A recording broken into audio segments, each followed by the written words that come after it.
오늘 본문을 나누기 전에 미리 잠깐 말씀드릴 게 있습니다.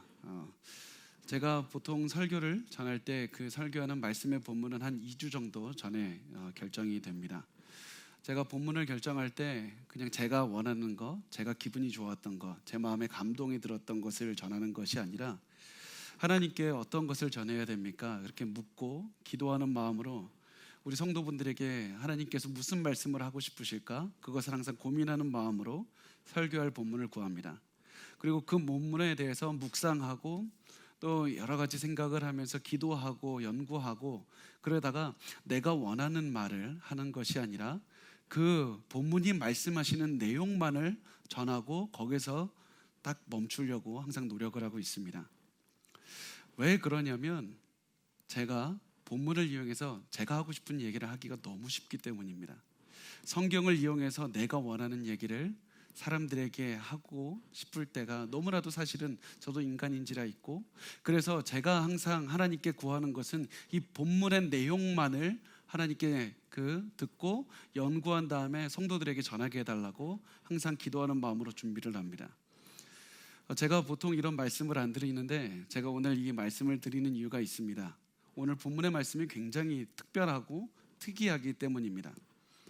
오늘 본문의 말씀은 구약학자들이 구약 전체를 통틀어서 가장 어려운 본문이라고 그렇게 말하는 그런 단 3가지의 구절밖에 안 되는데도 이 짧은 구절이 구약 전체에서 가장 해석이 어렵다고 하는 그런 말씀입니다.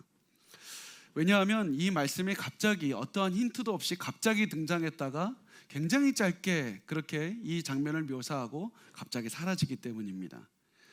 그래서 저는 이 본문의 말씀을 하나님 왜 이 말씀을 우리에게 주셨을까? 다른 여러 가지 말씀이 있는데 왜 굳이 이 말씀을 우리에게 나누게 하셨을까? 많은 고민을 했습니다. 또 이 본문의 말씀을 묵상하면 묵상할수록 더욱더 그런 고민이 많이 들게 됐습니다. 사실은 이 본문의 말씀을 우리가 나누기 위해서는 제가 설교하는 도중에 우리가 조금은 어려운 말씀을 이해해야 되고, 때로는 우리가 이 말씀을 듣는 와중에 조금은 좀 불편할 수밖에 없는 내용을 다뤄야 됩니다. 또 하나님께 제가 이것을 고민했던 이유가, 하나님 주일 오전 설교에 굳이 이런 말씀을 전해야 됩니까? 무엇을 전해야 됩니까?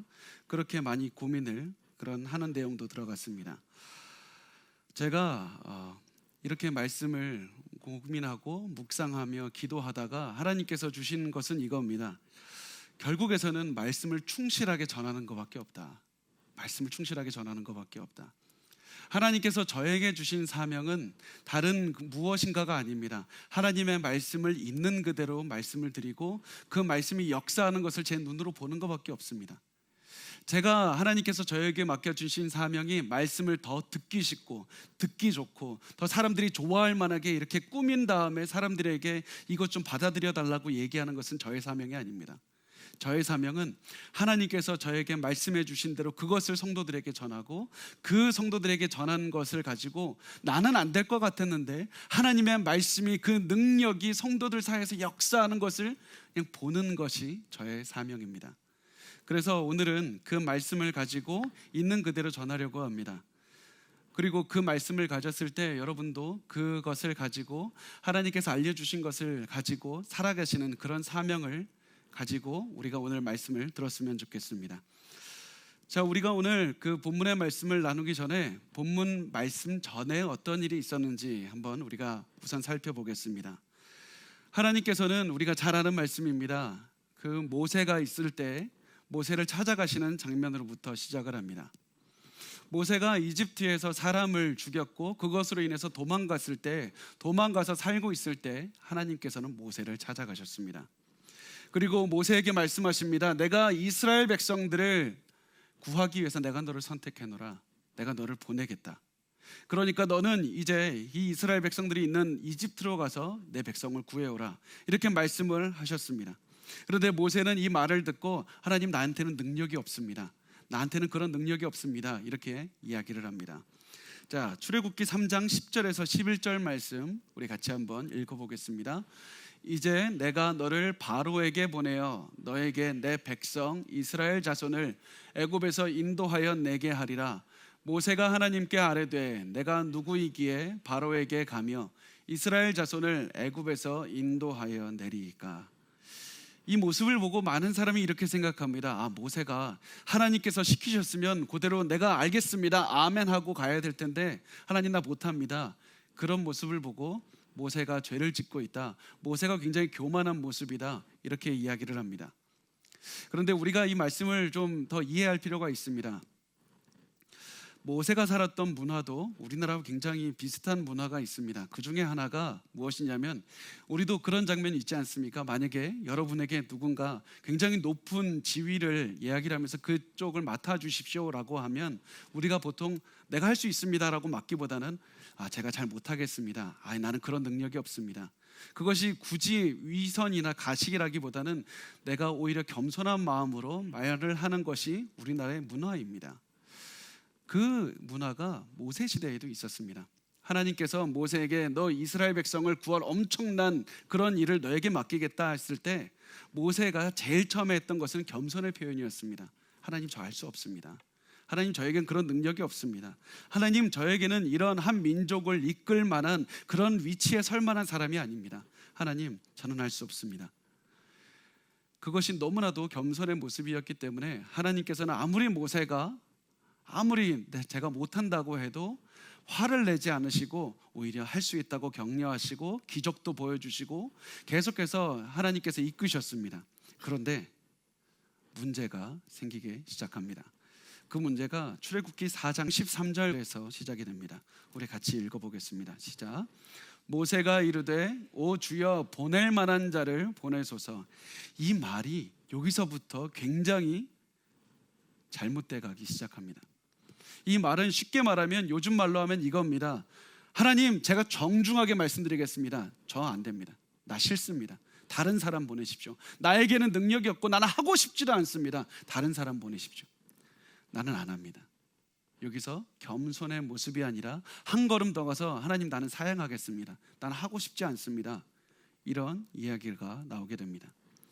이 모습을 보고 하나님께서는 노하셨다고 말씀을 합니다. 그런데 우리가 이 장면에서 모세의 성향을 좀 볼 수가 있는데, 모세는 앞으로 자기가 사역을 할 때마다 많은 부분에서 모세는 좀 하고 싶어 하지 않고 좀 고집도 세고 내가 별로 그렇게 하나님의 말씀에 순종하고 싶어 하지 않는 그런 고집스러운 모습이 자꾸 등장하게 되는데, 그 등장하는 모습 중에 하나가 바로 오늘 본문에서 등장하는 겁니다. 하나님, 나 하고 싶지 않습니다.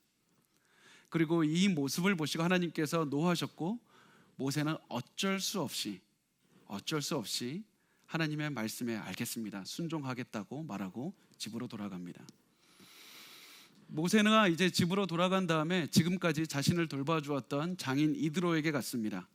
그래서 내가 이집트에 돌아가서 내 백성들이 있는 곳으로 좀 가봐도 되겠습니까? 이렇게 허락을 구하니까 이드로가 알겠다고 그렇게 허가해 주었습니다. 잘 갔다 오라고 얘기를 합니다. 그런데 모세는 이 말을 듣고 또 지체하는 것 같습니다. 가고 싶지가 않았습니다. 이집트에 가고 싶어 하지가 않았습니다. 그 가고 싶어 하지 않는 이유 중에 하나가 나오는데, 그 말씀이 출애굽기 4장 19절 말씀에 나옵니다. 우리 같이 읽어보겠습니다. 시작. 여호와께서 미디안에서 모세에게 이르시되 애굽으로 돌아가라, 내 목숨을 노리던 자가 다 죽었느니라. 하나님께서는 모세에게 너의 목숨을 노리던 자가 다 죽었다고 말씀합니다. 이게 왜 그러냐면, 모세가 당시 이집트에 있을 때 사람을 죽였을 때 그것을 처벌하기 위해서 그 당시에 파라오가 모세를 죽이려고 했기 때문입니다. 또 모세를 죽이고 싶어하는 사람들이 있었는데, 모세가 죽인 사람의 가족들, 친척들이 모세를 보면 언제든지 복수하기 위해서 모세를 기다리고 있었습니다. 그래서 모세는 내가 가면 죽을 수밖에 없는데 내가 왜 갑니까? 나 안 갑니다. 내가 왜 가겠습니까? 그런 마음이 있었습니다.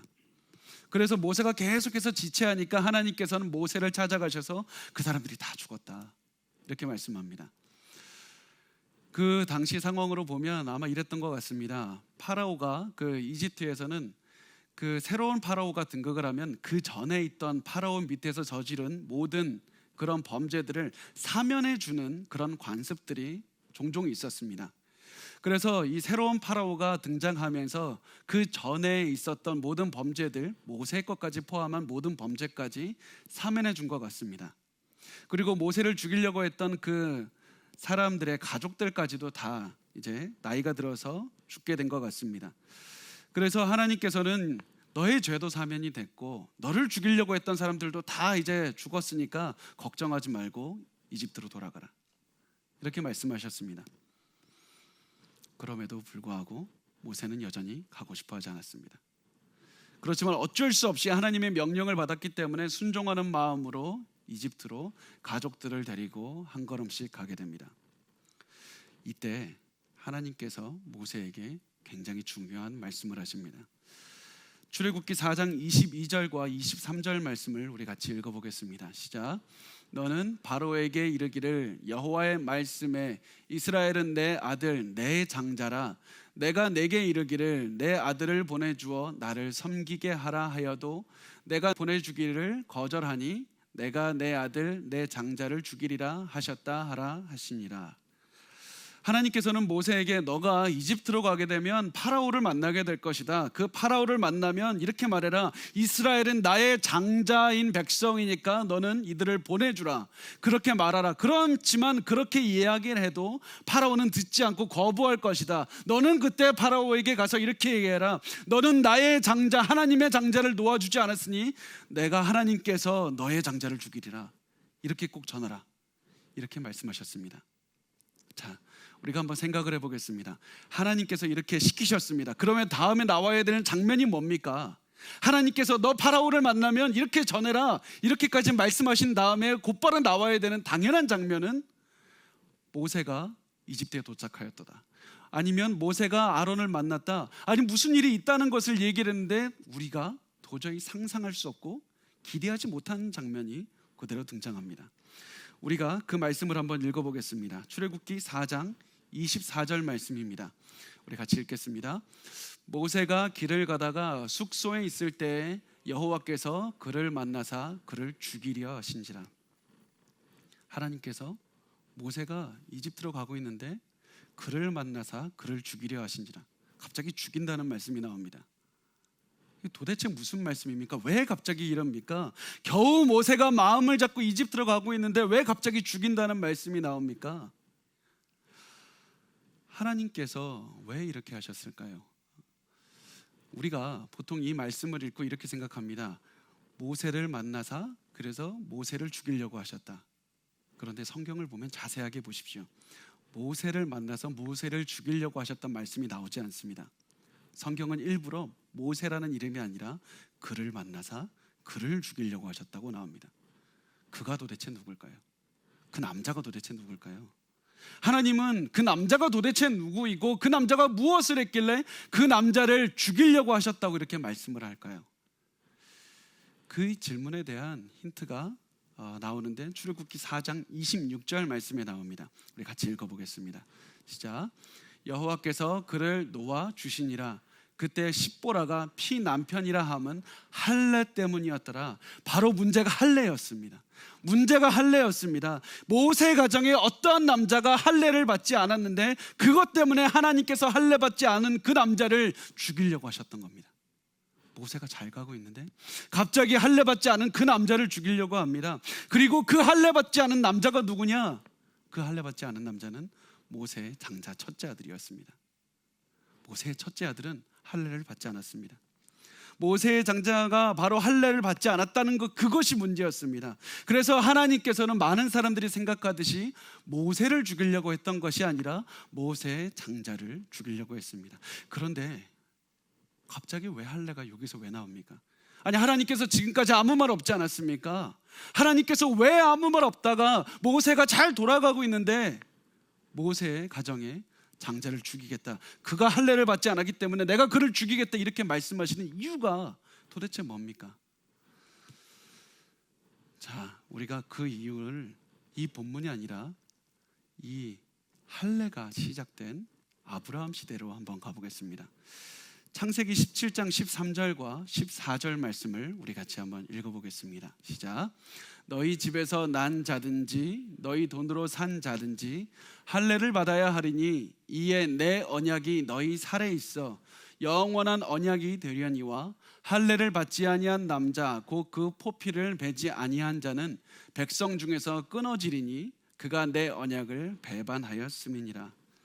할례는 단순히 몸에 하는 것이 아니었습니다.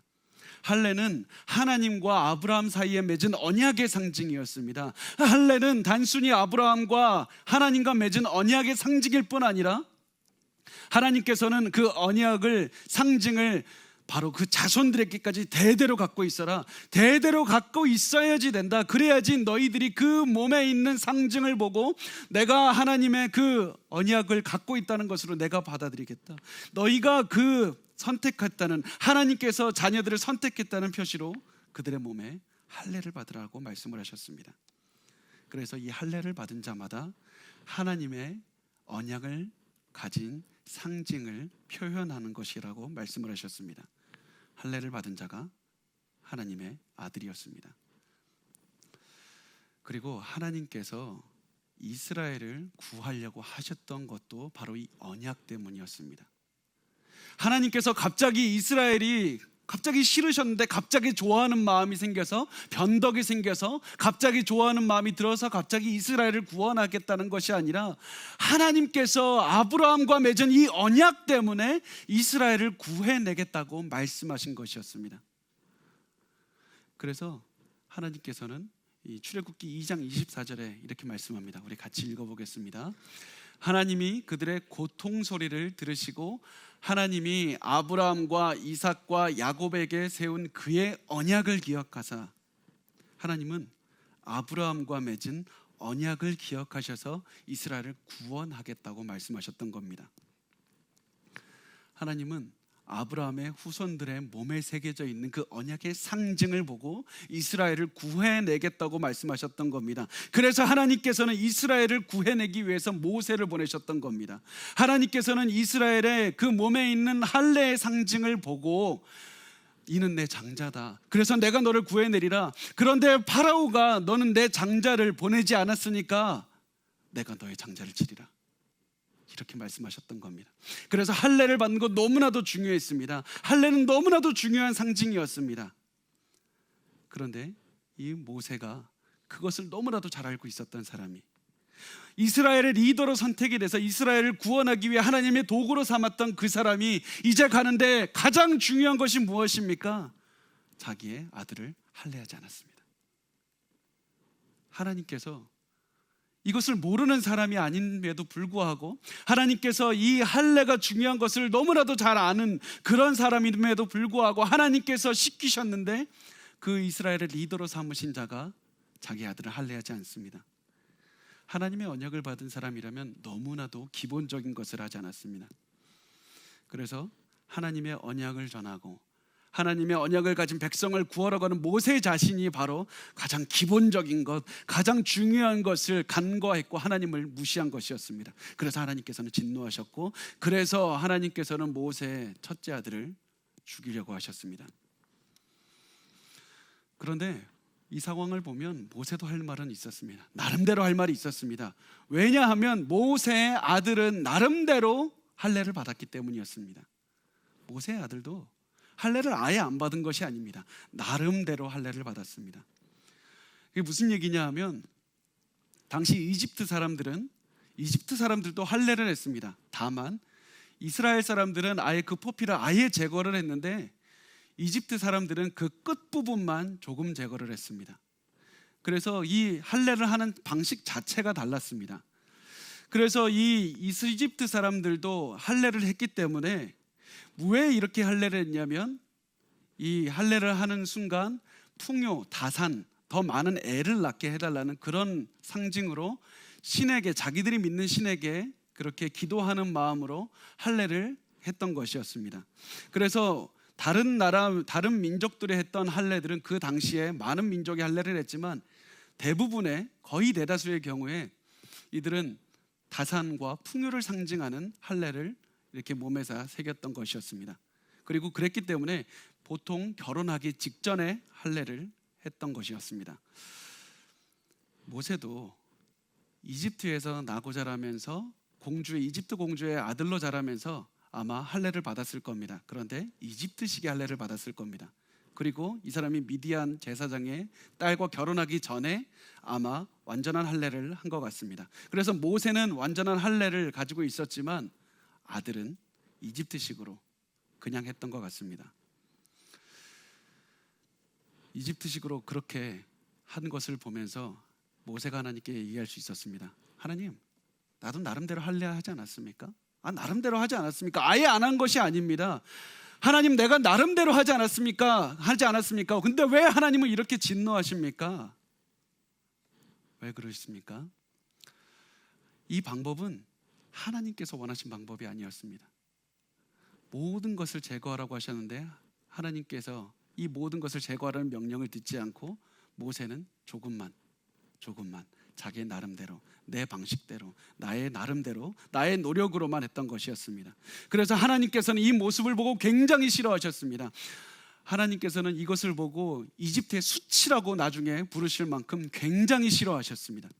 그래서 하나님께서는 이 할례 받지 않는 모세의 장자를 죽이려고 하셨던 것이었습니다. 마치 하나님께서는 이 언약의 상징이 없는 이 아들은 절대로 내가 애굽 땅으로 들여보내지 않으리라 이렇게 말씀하시는 것과 같았습니다. 자, 여기서 우리가 잠시 돌아봤으면 좋겠습니다.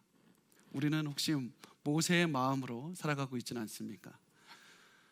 우리가 하나님께 이렇게 말하고 있지 않습니까? 하나님, 나 나름대로 열심히 했습니다. 내가 나름대로 얼마나 열심히 하지 않으십니까? 내가 하나님을 위해서 내가 완벽하게 다 시간을 쏟은 것은 아니지만 그래도 내가 시간을 쏟은 것을 보십시오. 내가 노력을 쏟은 것을 보십시오. 내가 주일마다 어떻게 하나님께 예배를 드리려고 노력하는 것을 보십시오. 내가 그렇게 잘 살지는 못했지만 나 나름대로 열심히 살지 않았습니까?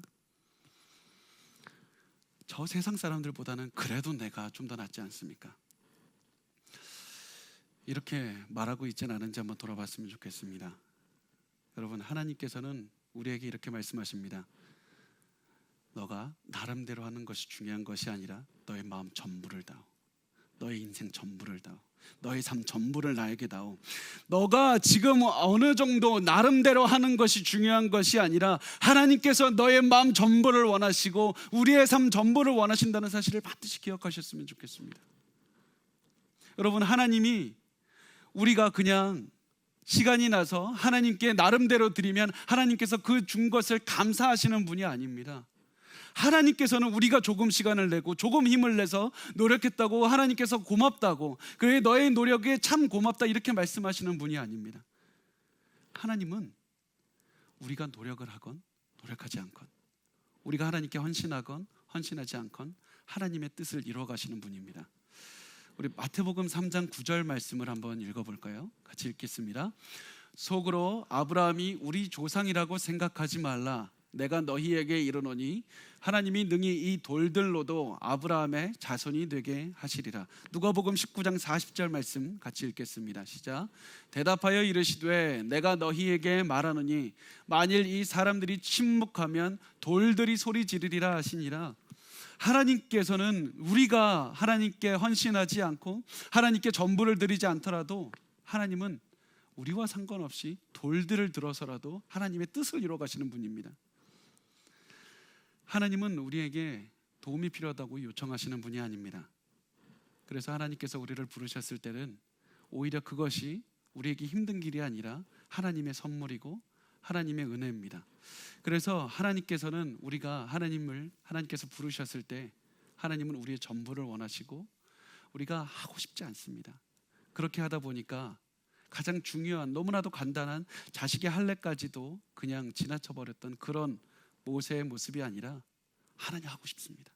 하나님 내가 순종합니다. 하나님께 나의 모든 것을 드립니다. 이런 상황을 원하신다는 사실입니다. 그런데 우리가 동시에 기억해야 될 것이 있습니다. 우리가 이렇게 하나님의 말씀에 전부를 다 드리지 못한다 할지라도 그때 하나님께서 우리를 망가뜨리기 위해서 처벌하시는 분이 아니라는 사실입니다.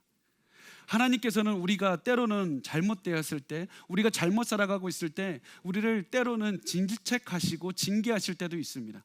제 말을 오해하지 마십시오. 우리가 고난이 왔다고 했을 때 그것이 다 우리가 잘못 살아서다 그런 말씀이 아닙니다. 그렇지만 때로는 우리가 잘못 사는 것을 막기 위해서 하나님께서 징계하시고 질책하실 때도 있습니다. 어려움을 허락하실 때도 있습니다.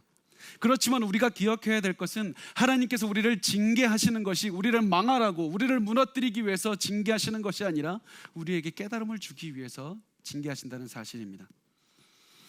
우리가 오늘 출애굽기 4장 24절 말씀을 자세하게 보면 이렇게 써 있습니다. 그를 만나사 그를 죽이려 하신지라라고 써 있습니다.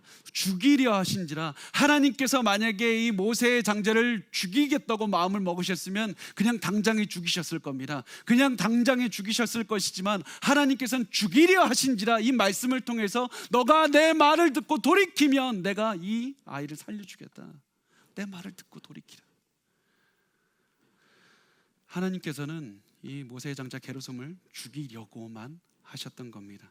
그리고 이 모습을 보고 모세에게 깨달으라, 돌아오라, 이렇게 말씀하셨던 겁니다. 하나님께서는 우리가 때때로 잘못 살아갈 때 우리를 깨닫게 하시려고 시련을 주실 때도 있습니다.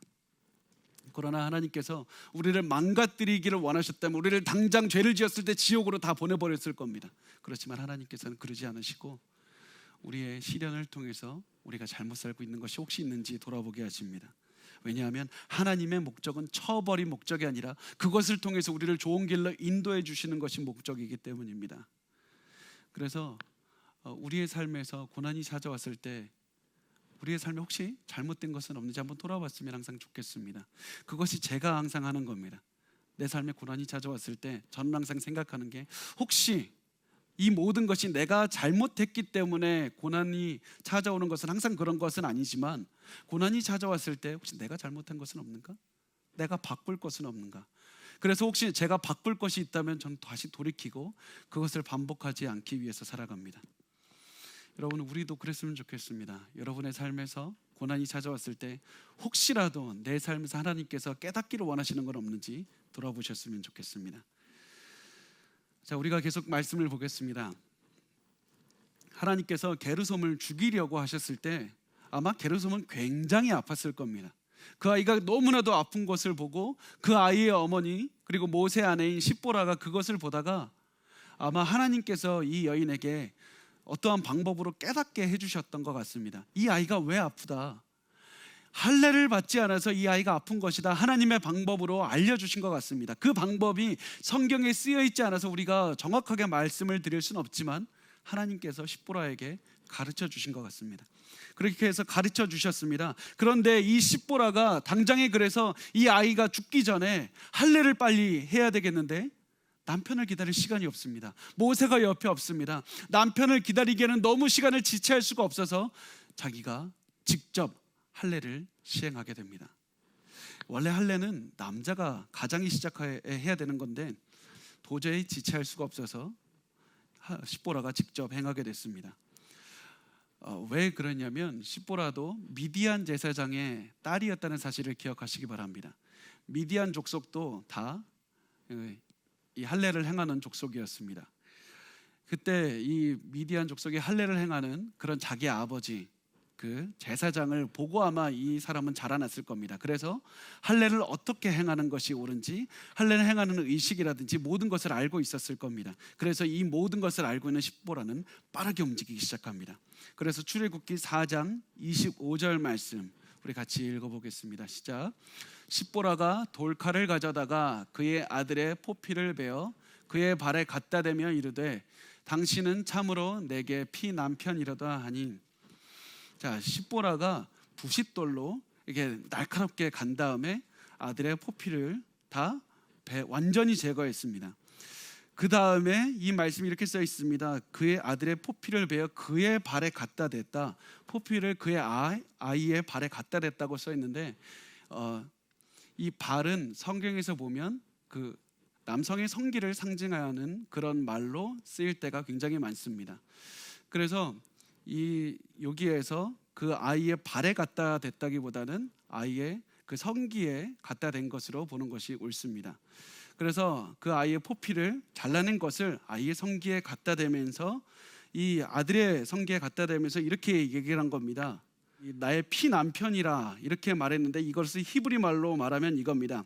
하단 그 담임이라는 말로 표현이 되는데 하단 담임이라는 말이 그 하단이라는 단어가 있고 담임은 이제 피인데 그래서 이 성경에서는 피 남편이라고 번역을 했습니다. 그런데 제가 보기에는 또 제가 그냥 항상 제가 설교를 할 때 그 말씀을 연구할 때 저희 생각으로만 한 적은 없고 항상 그 많은 학자들의 그 이야기들 항상 참고하곤 하는데 제가 보기에는 이 피 남편이라고 해석하는 것이라기보다는 이 남편이라는 말이라기보다는 하나는 혈연이나 언약으로 맺어진 관계를 본다고 생각하는 것이 옳습니다. 남편이라는 뜻이라기보다는 혈연이나 언약으로 맺어진 관계를 표현하는 것이 옳습니다.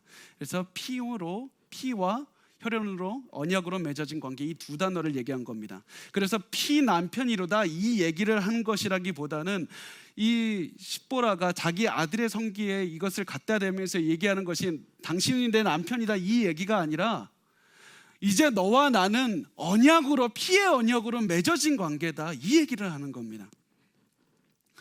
너와 나는 단순히 혈연 관계가 아니라 언약으로 맺어진 이제 그런 관계가 되었다. 할례를 함으로써 그 얘기를 하는 겁니다. 그래서 이렇게 함으로써 이 자신의 아들이 언약의 백성이 되었다는 사실을 공개적으로 말을 하는 것이었습니다. 그래서 이 말을 듣는 순간 출애굽기 4장 26절 말씀에 이렇게 써 있습니다. 우리 같이 읽겠습니다. 여호와께서 그를 놓아주시니라. 그때 십보라가 피 남편이라 함은 할례 때문이었더라. 할례 때문이었더라. 하나님께서는 이 할례가 제대로 치러지고 하나님의 언약 백성의 게르솜이 들어온 것을 보시고 이 아이를 낳아주셨다 이렇게 말씀을 하고 있습니다. 모세와 십보라가 결혼함으로써 이 십보라도 하나님의 언약의 백성이 되었고 이 자녀도 이 할례를 행함으로써 하나님의 언약으로 하나로 다 뭉쳐지게 된 것이었습니다. 이것이 오늘 말씀하는 것입니다. 그리고 이렇게 했을 때 아이가 할례를 행하면 최소한 며칠은 움직일 수가 없습니다. 그래서 이 아이를 두고 모세는 또 갈 길이 바빴기 때문에 아내와 아이는 그 친정집으로 보내고 모세는 홀로 이집트로 가게 됩니다. 그래서 나중에 출애굽기 18장에 장인어른 이드로가 이 자신의 모세의 아내와 아들을 데리고 오는 장면이 나옵니다. 자, 이것이 오늘 본문이 전하는 말씀의 내용입니다. 이게 되게 긴장이 되네요. 이런 말씀을 하려니까 쉽지 않습니다. 자, 오늘 본문에 전하는 말씀을 한번 우리가 이제 살펴보겠습니다. 우리가 하나님께 부르심을 받은 그 모세의 모습을 한번 좀 묵상해 봤으면 좋겠습니다. 모세가 하나님께 부름 받아서 순종하는 듯하게 보였지만 모세는 여전히 고집이 강했고 모세는 여전히 하고 싶지 않았고 모세는 여전히 억지로 하는 모습을 보여줍니다.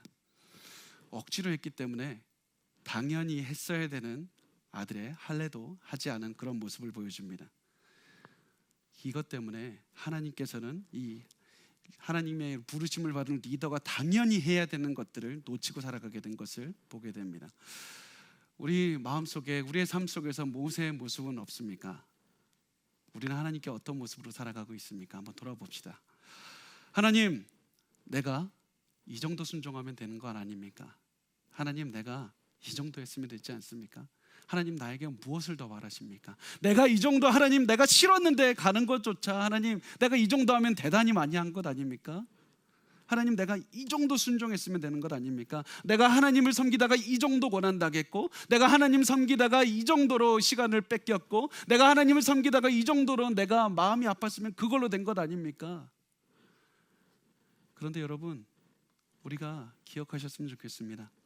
하나님께서는 우리를 단순히 필요해서 부르신 것이 아니라 우리에게 정말 하나님께서 복을 주시기 위해서 부르신 것이고 그 모든 것들을 행하심으로 우리에게 단순히 희생하고 어렵게 하기 위해서 부르신 것이 아니라 그것을 통해서 우리에게 많은 복을 주시는 그런 분이라는 사실입니다. 그리고 우리가 만약에 그럼에도 불구하고 우리가 하고 싶지 않다고 했을 때 그 일이 안 되는 것이 아니라 하나님은 또한 하나님의 뜻을 이루어 가십니다. 하나님이 그래서 부르실 때 우리에게 부르신 그 하나님에 대한 그 대답이 무엇이냐면, 하나님, 난 못합니다. 하나님, 나 이 정도면 충분합니다. 이것이 아니라, 하나님, 내가 불러주셨으니 감사합니다. 그런 마음으로 살았으면 좋겠습니다. 내 삶 전체를 드리겠습니다. 내 마음 전체를 드리겠다는 그런 마음으로 사셨으면 좋겠습니다. 어떤 분들은 이렇게 얘기합니다. 이 말씀은 구약의 말씀이지 않습니까? 할례는 구약에서 끝나는 것 아닙니까? 맞습니다. 그런데 이 신약에 와서 할례의 말씀은 계속됩니다. 로마서 2장 29절의 말씀을 우리 같이 읽어보겠습니다. 시작. 오직 이면적 유대인이 유대인이며 할례는 마음에 할지니 영에 있고 율법 조문에 있지 아니한 것이라. 그 칭찬이 사람에게서가 아니요 다만 하나님에게서니라. 하나님은 이제 말씀합니다. 너희 몸의 할례를 하지 말고 마음의 할례를 하라. 마음의 할례를 하라. 마음의 할례를 하라. 이제는 너의 몸에 밖으로 들어가는 부분이 아니라 너의 마음속에서 너의 마음을 꿰뚫어 보시는 하나님께 보이는 그 마음의 할례를 하라. 마음의 할례는 내가 스스로 하고 싶다고 하는 것이 아니라 성령의 능력을 받아서 할 수 있는 겁니다. 성령의 능력을 받아서 마음의 할례를 합니다. 성령의 능력에 만나서 받는 마음의 할례가 무엇입니까? 할례는 자른다는 얘기입니다. 나의 육의 것을 잘라냅니다. 나의 과거의 것을 잘라냅니다. 하나님께서 언약을 세우신다고 하셨을 때 히브리어로 계속해서 언약을 자른다라는 표현을 씁니다. 컷, 카버넌트를 컷한다고 표현합니다. 할례도 컷한다고, 잘라낸다고 표현합니다. 마음의 할례도 하나님께서 나의 과거의 모습을 잘라내시고 내 육의 모습을 잘라내시고, 그리고 내가 이제는 하나님께 온전한 헌신한 마음으로 살아가는 것을 말씀하고 있습니다. 하나님께서는 우리가 하나님께 드리지 못하는 그런 마음들을 이제 버리고 하나님께 우리의 전부를 드리기를 원하십니다.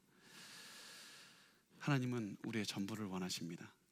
기억하셨으면 좋겠습니다. 우리가 어떻게 보면 모세와 같이 하나님께 부름을 받은 사람들입니다.